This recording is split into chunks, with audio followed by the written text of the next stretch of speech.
Thank you very much, Chairman Rogers. Thank you. It's always good to have you with us. Thank you, sir.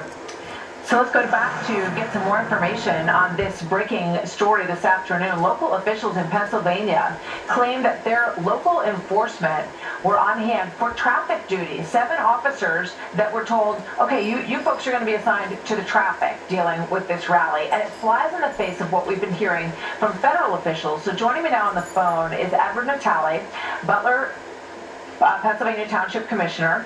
He was elected to that position in 2021. He tells us he does not have a law enforcement background. Mr. Natale, thank you very much for being here today. It's good to have you with us. Martha, thank you very much for reaching out to me. So tell me what your understanding is of what the local law enforcement's responsibility is, because clearly the head of the United States Secret Service has suggested that that area was going to be covered by local officials.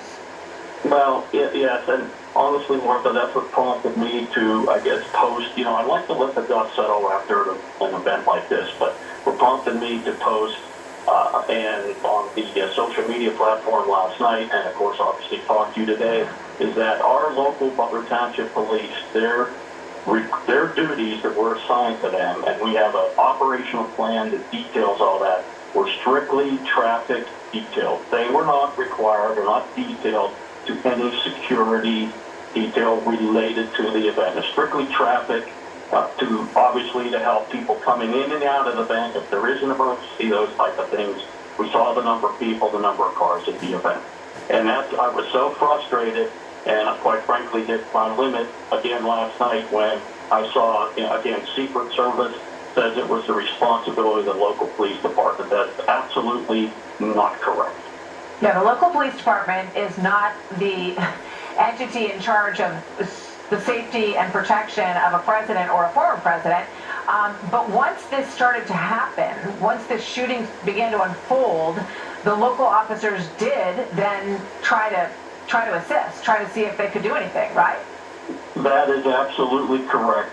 Local officers that were in the general area in performing their assigned detail, once they had some information over there that was transferred to their comms, they went over to look for the suspect that was identified and were going around the building. In fact, you can see them on the video. One of the officers and people were pointing, he's up on the roof. Well, we had 2 officers. There was no ladder in the area. We had 2 officers, which is, I want to correct that. There was no ladder in that area. But 2 officers. One was lifting the other one up. I mean, you could see the pitch of the roof, which is not that steep. We can get to that in a few minutes. But to the edge of the roof for them to try to look up and to see where the suspect is, the officer that's being lifted, he was using both hands to grab the edge of the roof and try to pull himself up. In that process, he exposes himself. The shooter turns and points his gun at him.